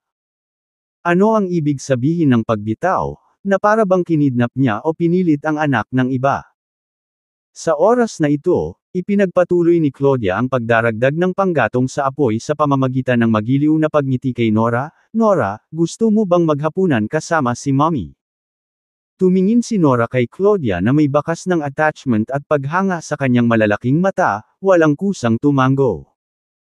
Bagamat sinubukan ni Claudia na ibigay siya sa masasamang tao noon, ang mas tumatak sa isip ni Nora ay ang eksenang pinrotektahan ng kanyang ina ang sarili sa pamamagitan ng pagkuha ng tama mula sa isang palayok noong nakaraan. Sa sumunod na sandali, tumingala si Nora kay Miranda na may pagmamakaawa at sabik na ekspresyon. Mapait na napabuntong hininga si Miranda, nakaramdam ng kontrahan at malambot na puso sa pagnanais ni Nora. Okay. Since you want to have dinner with your mom, I will accompany you guys, okay. Nang marinig ito, tuwang-tuwa na pumalakpak si Nora. Ang galing! Salamat Miranda! Nang makita ni Miranda ang masaya at kagalakan sa mukha ng batang babae nang marinig ang mga salitang ito, naramdaman ni Miranda ang pag-iisip sa sarili na gumagapang sa loob niya. Naisip niya sa sarili na kung hindi siya pumayag ngayon, baka magtampo si Nora sa kanya. Kung tutuusin, hindi niya biological mother. The next moment, she shook off these messy thoughts and asked Claudia calmly, "Ms. Carter, do you mind if I join you?" Ngumiti si Claudia at kumaway dito, "Of course not. Why would I mind?" Malinaw na hindi. Paano pa matutuloy ang magandang palabas na ito ngayon? Paano pa kaya niya tuluyang talunin ang kanyang pride sa harap ni Nora mamaya? Pagkatapos ng palitan nilang iyon, sumakay silang tatlo sa kotse ni Miranda ayon sa bili ni Claudia para sa hapunan sa bahay ni Claudia habang binibisita din ang lolo't lola ni Nora sa daan. Labis na inaabangan ito ni Nora ngunit sa loob-loob ni Miranda ay wala nang magawa dahil pumayag na siya kaya wala na siyang masabi o gawin ngayon. Anyway, alam niyang si Mason ay nagpapadala ng mga taong palihim na nagpoprotekta sa kanyang sarili at kay Nora kaya walang dapat magkamali, di ba? Sa oras na ito, pinaandar ni Dennis ang kanyang itim na SUV na sinundan ng ilang alipor sa likuran nila na maingat na binabantayan ang kanilang kaligtasan. Boss, should we tell young master about this? Di ba ang dating asawa ni Mr. Willis nakakasakay lang sa kotse ni Ms. Lowe? Curious na tanong ng isa sa mga tauhan ni Dennis. Dagdag pa ng isa. Saan naman sila pupunta? Parang hindi Emerald Green Estates o tirahan ni Ms. Lowe. Saglit na nag-alinlangan si Dennis bago winuwagayway ang kamay. Hindi mo na kailangang ipaalam kay Mason. Siya ay isang babae lamang kung tutuusin. Anong uri ng gulo ang maaari niyang pukawin? Kailangan lang natin silang sundan ng mabuti upang matiyak ang kaligtasan ni Ms. Lowe at Nora. Ayaw nating maiulat ang anumang maliliit na insidente. Kabanata 297 nakatakas ba si Ricardo? At sa kabilang panig ng bayan, 7 araw na ang lumipas at ngayon, dumating si Hawkeye Ghost sa Edoland na may pusong puno ng hangarin na pumatay. Una niyang inisip na si Ricardo ay naghahanap ng kanlungan sa pamilya Graham, kaya pumunta siya doon upang hanapin siya. Matapos sabihin ng pamilyang Graham na wala si Ricardo, gumugol ng isang araw si Hawkeye Ghost sa pagkukubli sa villa ni Ricardo sa Emerald Green Estates habang tinulungan siya nina Christina at Darwin na mang-alap ng impormasyon tungkol kay Ricardo. Ngunit sa kabila ng pagpapatamba kay Lina sa daan, dumating siya na walang dala. Maging sina Christina at Darwin ay walang mahanap na bakas ng Ricardo. Binigyan pa siya ng ilang bad news na 2 o 3 araw nang nawawala si Ricardo. Damn it! Nakatakas ba ang lalaking ito? Galit na galit si Hawkeye Ghost nang marinig niya ang balitang ito. Nang gabing iyon, muli siyang bumalik sa pamilya Graham. Bakit nandito ka na naman? Tanong ni Matthias habang nakatingin sa nakakaabala na aura ni Hawkeye Ghost sa sala. Kahit na si Matthias ay isang eksperto sa opisya, nakaramdam pa rin siya ng pagkabalisa sa malakas na presensya ni Hawkeye Ghost. I'll ask you again. Totoo bang wala si Ricardo? Malamig na tanong ni Hawkeye Ghost habang matamang nanlilisik ang mga mata kay Matthias. Wala talaga siya. Umalis siya noong araw na iyon at hindi na bumabalik. Sagot ni Matthias na may pagkakunot-noo sa mukha.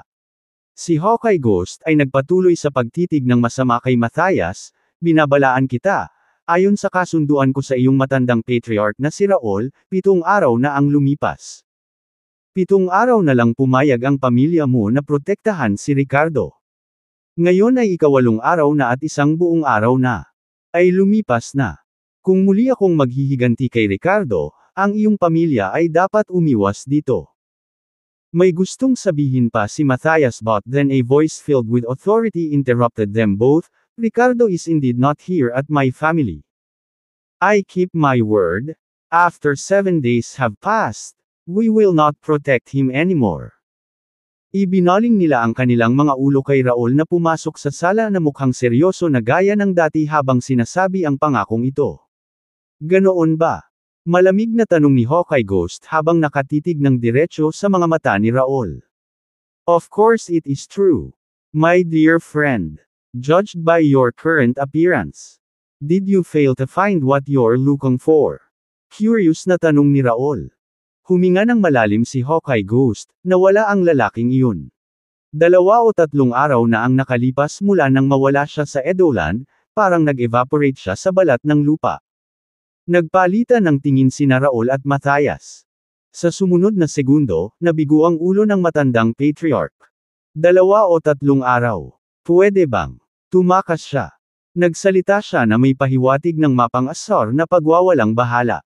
Mukhang na-overestimated ko si Ricardo. Dumilim din ang mukha ni Matthias, patuloy na nagbabago ang kanyang ekspresyon. Did he run for his life?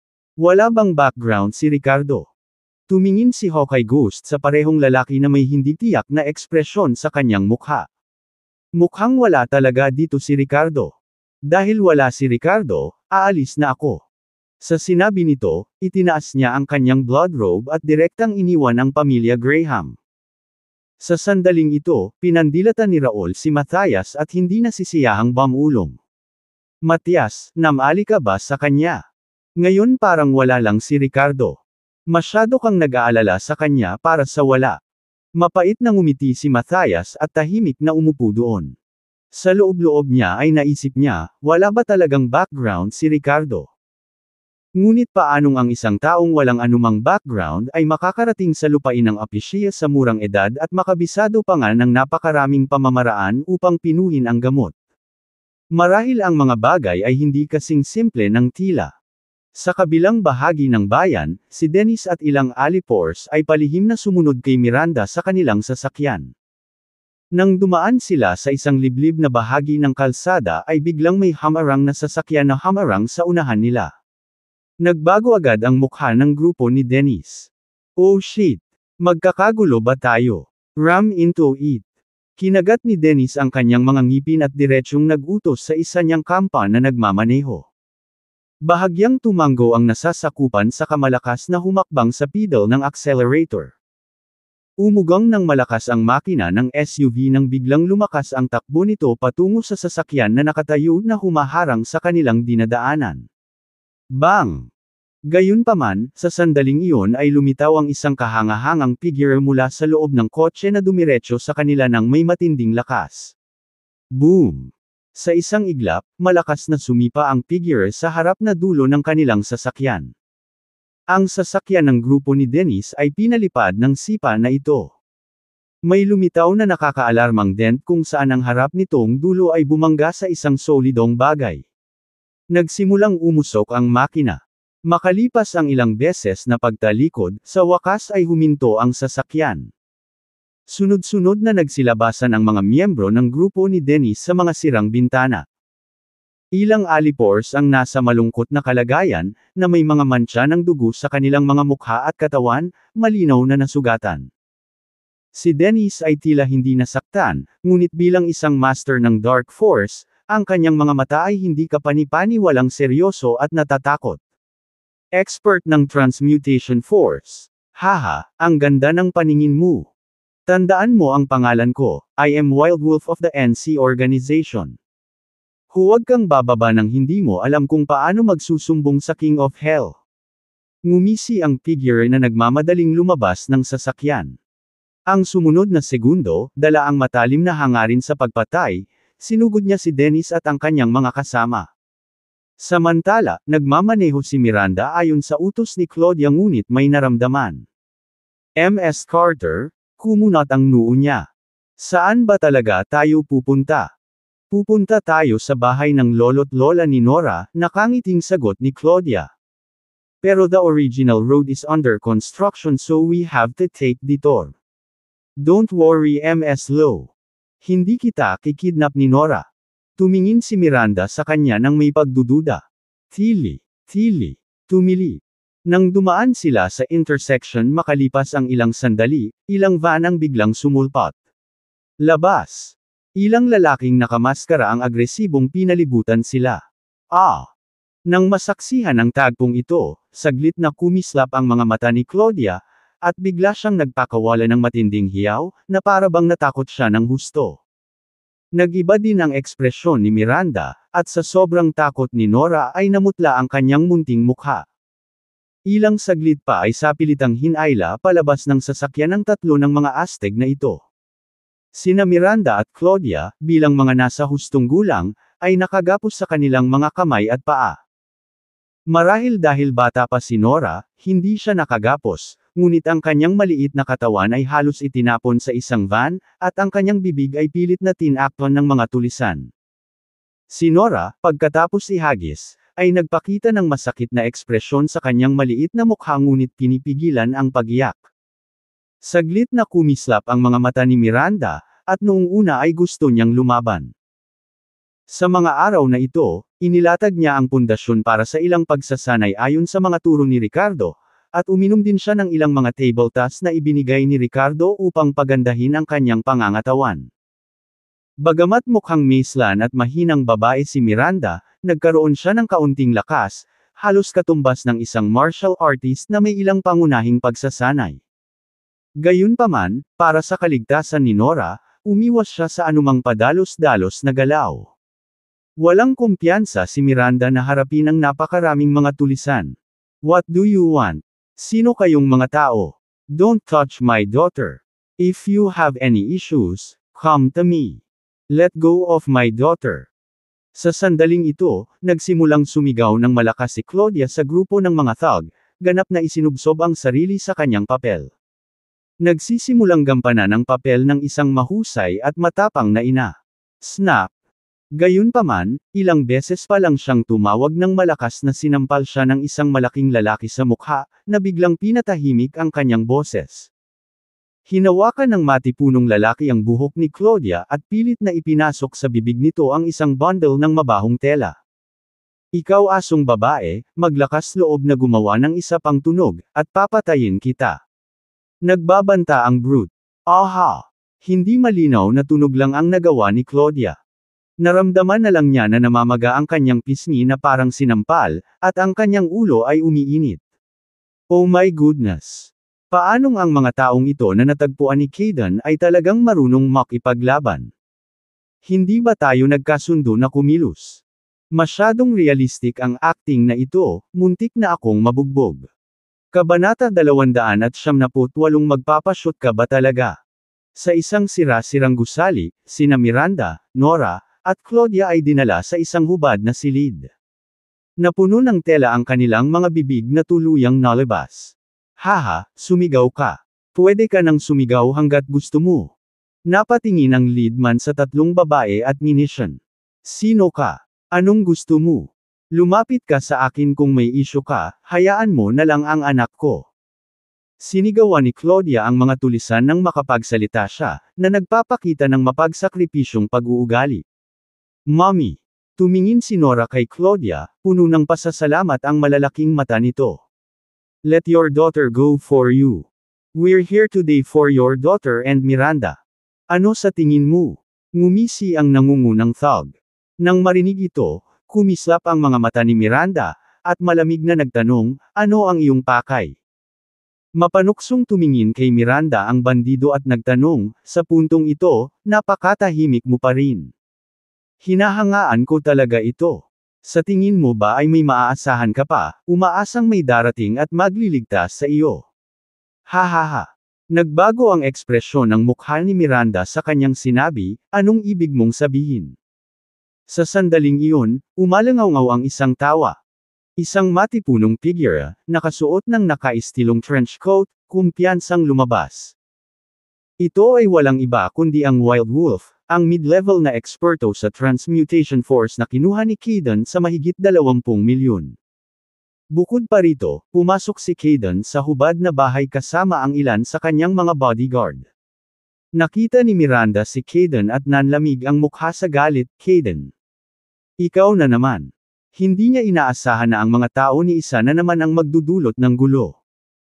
Dahil siguro sa balitang malubhang nasugatan si Ricardo bago mawala ay nakarating sa pandinig ni isa kamakailan, kaya muli silang naging matapang.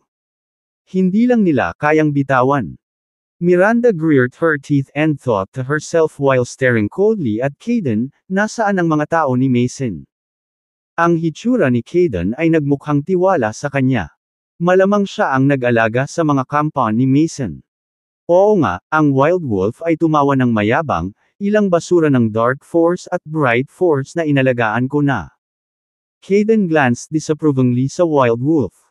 Tinanggap niya siya pero parang walang sense of loyalty or respect towards his employer. Damn it! Bakit mas mayabang siya kaysa sa sarili niya?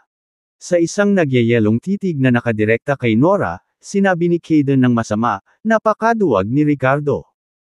Iniwan niya ang sarili niyang anak para lang iligtas ang sarili. Sa malalaking mata ni Nora, may bakas ng galit habang tinatitigan siya ng mabangis na ekspresyon. Masama kang tao. Hinding-hindi ako pababayaan ni Daddy. May iba lang siyang ginagawa. Don't you dare talk about my daddy. Nang marinig ito, tumawa si Caden at ang kanyang mga tauhan. Sa sumunod na segundo, nagsalita si Caden na may kamandag sa kanyang boses. You little brat, kapag pumunta ka sa underworld, sabihin kay Yama na bigyan ka ng mas magandang buhay sa susunod mong reincarnation.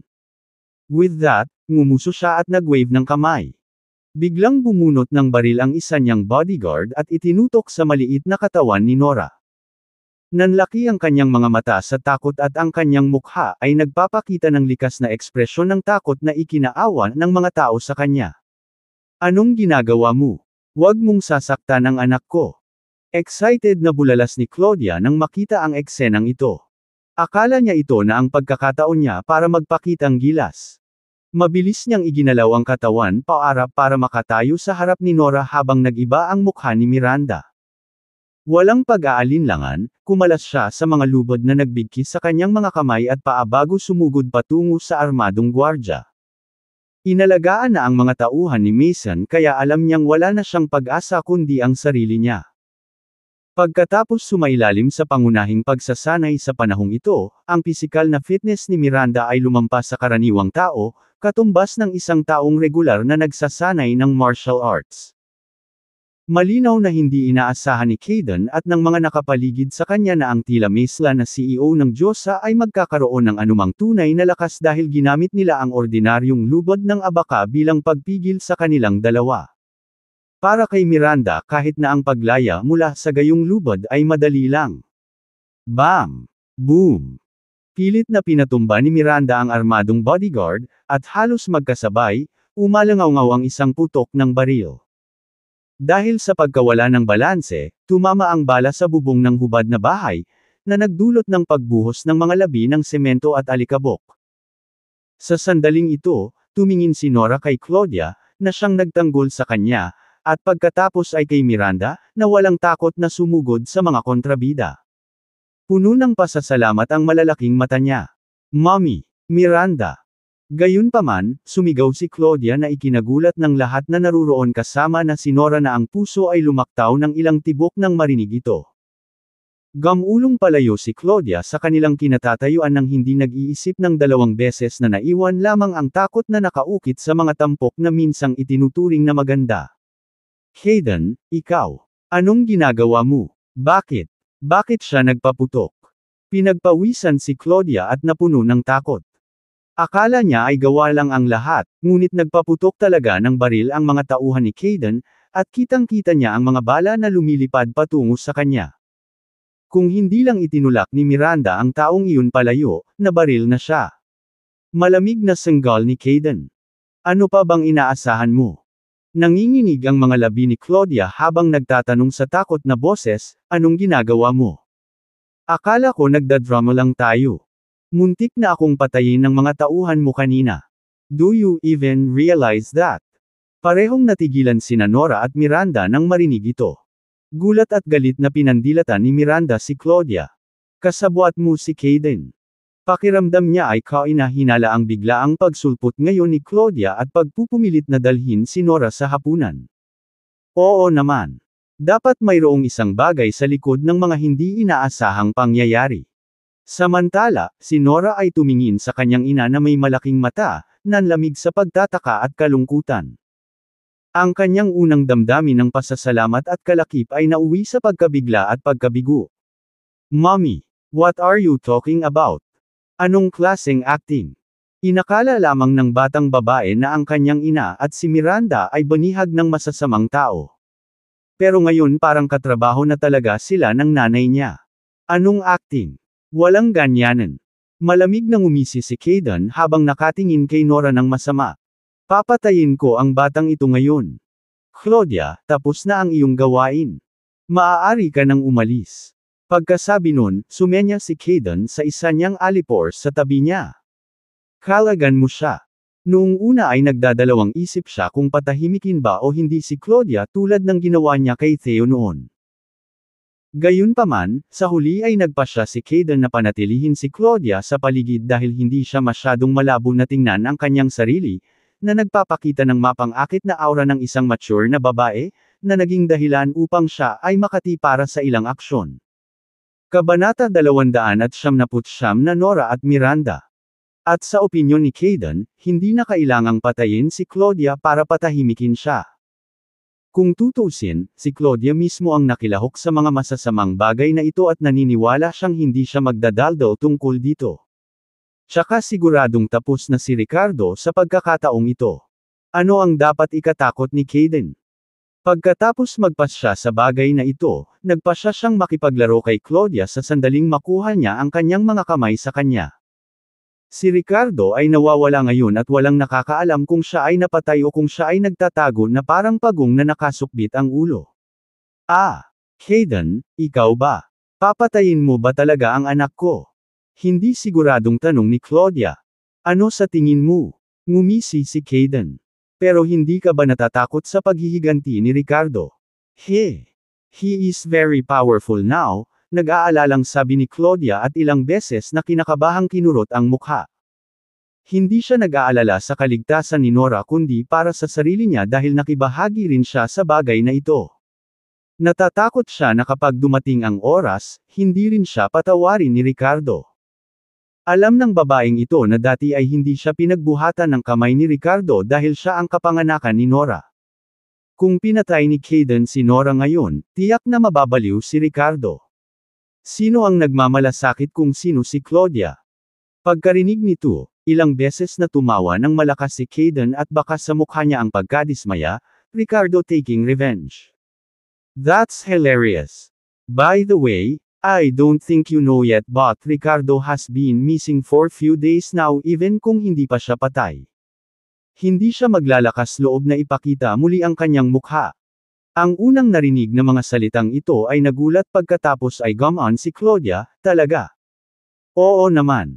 Kung hindi, bakit sa tingin mo ay sinusundo ni Miranda ang maliit mong brat? Malamig na ngumisi si Kayden. Ang marinig ang mga salitang ito ay nagdulot ng pagbabago-bago sa kutis ni Claudia dahil hindi niya alam kung ano ang iisipin habang kumukurap-kurap si Nora na nagpapakita ng makapal na galit na may halong pag-aalala. You're lying. My daddy is the most powerful person ever. My daddy won't be ginawang walang kwenta ni daddy. Daddy. Nitong mga nakaraang araw, inaalaw ni Miranda si Nora, na sinasabi sa kanya na lumabas si Ricardo para sa negosyo. Walang kaalam-alam si Nora sa mga problema ng kanyang ama, at bagamat nakaramdam siya ng pagkabalisa, hindi niya ito pinag-isipan ngayon, nang makitang mayabang ang mga kontrabida at nakakarinig ng masamang balita tungkol sa kanyang ama, biglang natarante si Nora. Hahaha, little brat, tapos na ang papa mo. Ayaw na niya sa'yo, tumatakbo na siya para sa buhay niya. Natawa ng baliw si Kayden sa katumingin kay Claudia na may halong pagbabanta. Claudia, Ricardo, daughter must die. That's Mr. Austin's wish. May objections ka ba? Get lost. Or do you want to die alongside your daughter? Nang marinig ang mga salitang ito, kinilig si Claudia at mabilis na umiling. No way. Aalis na ako. Ngayon din. Paano kaya niya itataya ang kanyang buhay para kay Nora? At saka, tapos na si Ricardo at wala nang halaga si Nora sa kanyang puso. Mga tanga lang ang mananatili dito. Habang nagsasalita siya, nagmamadali siyang tumakbo patungo sa labas. Hinaway-kaway ni Kayden ang kamay sa mga alipor sa tabi niya, nagpapahiwatig na huwag nilang hawakan si Claudia at hayaan siyang umalis. Mommy! Sa pagkakataong ito, malakas na sigaw ni Nora kay Claudia na mabilis na naglakad palayo. Nora, huwag mo akong sisihin. Kung may gusto kang sisihin, sisihin mo ang walang kwentang ama mo. Wala siyang kakayahan, ngunit nagawa pa rin niyang gumawa ng napakaraming kaaway. Tumalikod si Claudia at nagsalita ng isang pangungusap bago umalis na walang nostalgia. Mommy, Mommy, ayaw mo rin sa akin. Nakatayo roon si Nora, ang kanyang maliit na figure ay mukhang malungkot at malungkot. Sa isang pares ng orihinal na matangkad na malalaking mata, ang ningning ay tila naglaho, naging ganap na mapurol. Sa kanyang mga mata, may ambon ng luha. Sa sumunod na segundo, nagsimulang tumulo ang maliliit na luha na parang sitaw na may tunog ng pitter-patter. Ngayon lang, kapag kaharap ang mga masasamang tao at ang maitim na baril ng kanilang mga baril, hindi man lang umiyak ang bata. Gayunpaman, sa sandaling ito, habang pinagmamasdan ang kanyang sariling ina na walang pusong iniiwan siya at umalis, naranasan ni Nora ang ibig sabihin ng maging malungkot sa murang edad. Wala na ang kanyang ama, at hindi rin siya gusto ng kanyang ina. Naging anak ba si Nora na walang gusto? Sa sandaling ito, nakita ni Miranda si Nora na ganito, at isang pakiramdam ng hindi maipaliwanag na sakit sa puso ay bumalot sa kanyang puso. Little, umiiyak ka ba? Oh, kawawa naman. Tutulungan kitang makawala, pangako hindi ka na malulungkot. Habang pinagmamasdan ni Kayden si Nora na tumutulo ang mga luha sa kanyang mukha, bumungad sa kanyang mukha ang isang malupit na ekspresyon na wala sa pagkatao. Patayin siya. Sa sumunod na sandali, inutusan niya ang kanyang mga nasasakupan. Ilang tao ang agad na naglabas ng kanilang mga baril at itinutok kay Nora, na mukhang mahina at walang magawa. Nang marinig ito, mabilis na lumipat si Miranda sa tabi ni Nora, na pinagtanggol ang bata. Huwag! Huwag mong barilin at saktan si Ms. Lowe. Hilahin mo muna si Ms. Lowe, pagkatapos ay harapin mo ang batang ito. Nakita ni Kayden ang sitwasyon at mabilis na sumigaw sa apurahang boses. Damn it! Walang problema si Miranda. Kailangan pa nilang hulihin siya at ibalik kay isa. Ngumuso si Miranda, at sa sandaling iyon, isang mabangis na aura ang bumalot sa kanyang katawan habang naghahanda siyang labanan ang mga taong ito. Bagamat mukha siyang mesla na kagandahan, hindi kailanman itinuring ni Miranda ang kanyang sarili na mahina, lalo na ngayon na siya ay kalahating martial artist. Sinipa niya ang kanyang mataas na takong at buong lakas niyang pinrotektahan si Nora, nagngangalit ang kanyang mga ngipin habang nakikipaglaban sa mga alipors ni Kayden. Bagamat walang alam na diskarte sa pakikipaglaban si Miranda, nag-improve at binago ni Ricardo ang kanyang pangangatawan kaya't ang bawat suntok at sipa niya ay makapangyarihan sa kabila ng pagiging clumsy. Bukod dito, ang mga taong ito ay natatakot na saktan si Miranda at nag-atubiling umatake. Pansamantala, hinarang sila ni Miranda. Miranda! Nagpunas ng luha si Nora habang pinapanood si Miranda na lumalaban sa mga masasamang tao. Isang kislap ng pag-asa ang bumungad sa kaninang mapurol na mga mata ni Nora. Hindi siya lubusang nag-iisa. Andan pa rin si Miranda sa kanya. You bunch of useless idiots. Lumayas ka nga. Sa puntong ito, ang wild wolf sa kanyang Amerikana ay nanunuya ng masama bago tuluyang kumilos. Direkta siyang sumugod patungo kay Miranda na may balak na umatake. Magpakita ng kaunting awa. Natarante si Kayden nang makita ang sitwasyong ito at mabilis na sumigaw ng malakas. Gayunpaman, ang wild wolf ay nagwalas na ng isang paa patungo kay Miranda noon. Bilang isang dalubhasa sa Transmutation Force mismo, ang kapangyarihan sa likod ng sipa na ito ay masasabing nakakatakot. Kahit ang wild wolf ay hindi ito makontrol ng maayos. Nagbago ang mukha ni Miranda nang maramdaman niya ang lakas sa likod ng atakeng ito, na puno ng takot at kawalan ng pag-asa ang magagandang mata niyang iyon. Mamamatay na ba siya? Gayunpaman, sa kritikal na sandali na tila nawala ang lahat ng pag-asa para sa kawawang Miranda, may nangyaring hindi inaasahan. Isang biglaang pagdagsa ng nakakatakot na enerhiya ang lumitaw ng walang babala.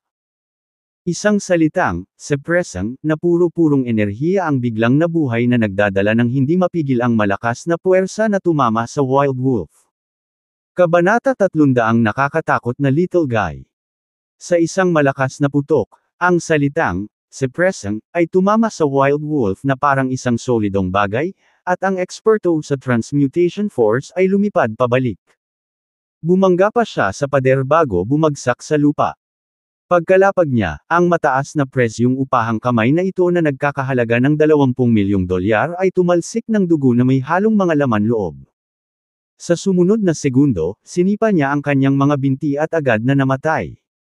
Nanlaki ang mata ni Kayden sa gulat habang ang mga nasasakupan naman ay tulala.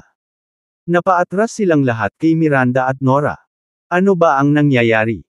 Paano kaya madaling mamatay ang isang napakalakas na eksperto sa Transmutation Force? Huwag mong sasaktan si Miranda. Sa sandaling iyon, tumakbo ang maliit na katawan ni Nora sa harapan ni Miranda para protektahan siya. Bakas pa rin sa mukha niya ang pagluha ngunit ngayon ay nagpakita na ito ng kabangisan habang nakatitig kay Kayden at galit na sumisigaw.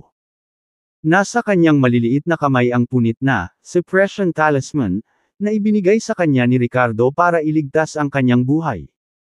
Nang gawin ni Ricardo ang anteng-anteng na ito, siya ay nasa maagang yugto pa lamang ng apisya ngunit naglalaman ito ng lahat ng kapangyarihan ni Ricardo para sa isang pag-atake. Paano makakaligtas ang Wild Wolf gayong nasa mid-level na Transmutation Force lang siya? Ikaw. Ako. Oh my God. Napangisi si Kayden na parang nakatingin sa maliit na halimaw nang makita ang mabangis na ekspresyon ni Nora. Mukha ring gulat na gulat ang ibang mga nasasakupan. Isang 5 taong gulang na bata ang pumatay sa gayong eksperto. Wala silang maramdamang cuteness mula kay Nora ngayon. Sila ay natakot sa kanilang mga talino. Napalunok si Kayden. Hindi ito posible. Maaaring kamangha-mangha si Ricardo ngunit ang kanyang mga supling ay kasing baliw. Siya ba ay isang halimaw o ano? Walang ibang salita, tumakbo si Kayden na nakatali ang buntot sa pagitan ng kanyang mga binti kasunod ang lahat ng kanyang mga nasasakupan na tumakas sa takot matapos makita kung gaano kalakas ang anak ni Ricardo. Damn it! Kahit na ang isang eksperto sa Transmutation Force ay madaling mapatay. Bakit sila mananatili dito naghihintay ng kamatayan? Ho! Pagkaalis ng isa ay nakahinga ng maluwag si Miranda. Sa sumunod na segundo, lumuhad siya at niyakap ng mahigpit si Nora, puno ng pasasalamat at aliw. Kung hindi dahil sa munting ito, malamang ay namatay na siya sa pagharap sa malakas na sipa ng Transmutation Force ngayon lang. Niyakap din ni Nora ng mahigpit ang leeg ni Miranda gamit ang maliliit na braso at humihikbi na nagtanong, Miranda, okay ka lang? Wow! I'm fine. I'm fine. Nabulunan ang boses ni Miranda habang nakangiti kay Nora. Tumango si Nora at mahinang bamulong habang nakahawak sa leeg ni Miranda. Miranda, bakit hindi ikaw ang mommy ko? Narinig ni Miranda ang bulong na ito at hindi niya maiwasang bahagyang manginig. Isang alon ng emosyon ang damaloy sa kanyang puso.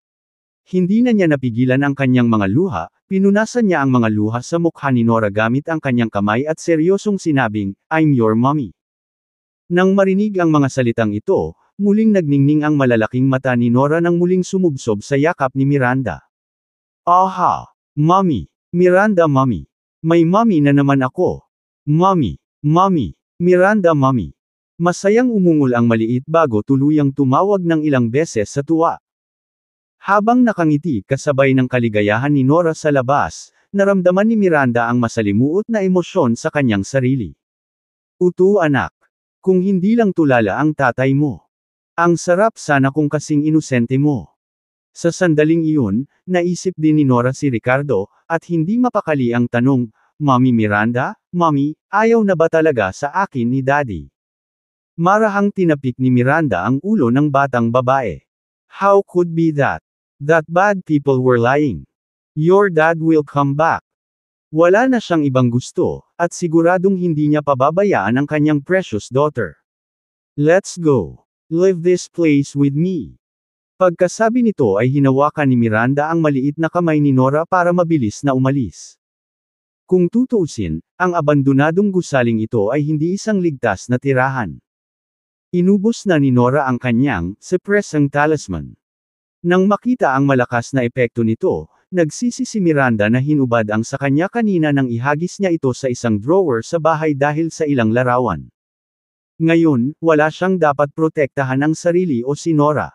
Nagpasya si Miranda na magmadaling umuwi at muling isuot ang pinipigil na talisman. Si Ricardo, ang bastos na iyon, ay maaaring isang manlalaro, ngunit ang pagmamahal niya kay Nora at sa kanya ay tunay. Ang kapangyarihan ng suppressing talisman ay hindi maaaring maliitin. Siguradong masamang tao ang nagtatangkang lokohin ako. Hindi ako pababayaan ni Daddy. Tinanggo ni Nora ang kanyang maliit na ulo na may malutong na boses, ngunit may determinadong pakiramdam. Noon pa lang, nang magsimulang lumampas ang gabi at ang abandonadong gusali ay dumilim at makulimlim, tila may biglang bagzo ng malamig na hangin na dumaan dito. Kaagad pagkatapos noon, isang nakakatakot na tawa ang umalangaw-ngaw. Hihihi. I also hope very much na gusto ka pa rin ng daddy mo. Swish! Sa sumunod na segundo, nakita lamang ang isang nakasuot ng dugong figure na lumitaw sa harap ni Miranda at Nora nang walang babala. Bahagyang nakayuko ang figure na may tuyong kulubot na balat sa mukha nito na mukhang nakakatakot. Sino ka? Nag-iba ang mukha ni Miranda nang likas niyang protektahan si Nora sa kanyang likuran habang gulat na tanong. Hihihi. Mahinang tawa ni Hawkeye Ghost.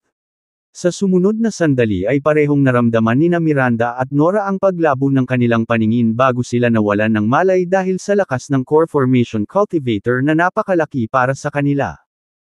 Kinuha ni Hawkeye Ghost ang isa sa kanila bago naglaho sa kadiliman sa bilis ng kidlat na naiwan lamang ang kanyang nakakatakot na ekspresyon sa kanyang mukha. Ricardo, hindi ako naniniwalang hindi kita mapipilit palabasin. Kung hindi ka maglalakas loob na magpakita, papatayin ko ang iyong asawa at anak bilang handog sa libing ng aking alagad. Sa isang lumang mansyon na malalim sa ilalim ng lupa. Sa oras na ito ang espiritual na bukal ay halos ganap na naglaho sa loob ng 3 araw mula nang makuha ni Ricardo ang lahat ng ito. Kung narito ang ibang mga magsasaka, tiyak na mabigla sila nang hindi masabi. Ang likidong espiritual na bukal na ito na naipon mula sa langit-lupa na espiritual na enerhiya ay maaaring lumikha ng 3 ordinaryong core formation cultivator ngunit sinipsip ng malinis ni Ricardo lamang. Gayunpaman, hindi pa nakapasok si Ricardo sa susunod na kaharian. Napunta lang siya mula sa mid-official stage hanggang sa peak-officialator stage na malayo pa sa pag-abot sa core formation realm dahil sa bottleneck issues. Sa kabila ng pagtaas ng antas na ito, nakakonsumo siya ng maraming beses na mas maraming espiritual na enerhiya kaysa sa mga normal na eksperto sa kanyang antas na gagamitin sa mga sesyon ng cultivation. Siyempre, sa isang katulad na sitwasyon, ang tunay na lakas ni Ricardo ay higit na kakilakilabot kaysa sa iba pang mga practitioner sa parehong antas. Ang kanyang katawan, na inalagaan at pinasigla ng espiritual na enerhiya, ay mas matatag kaysa sa kanyang mga katapat. Ang Dragon Energy, isang pagsasanib ng tunay na enerhiya at enerhiya ng dragon, na dumadaloy sa kanyang katawan, ay mas mabisa at pino. Kung ang isang may karanasan at nangungunang eksperto ay masaksihan ang kasalukuyang kalagayan ni Ricardo at mauunawaan ang kanyang kalagayan, walang alinlangang mapapasigaw sila sa pagkamangha. Dahil, sa sandaling ito, hindi mapag-aalinlanganan si Ricardo. Ang maalamat na perfect official.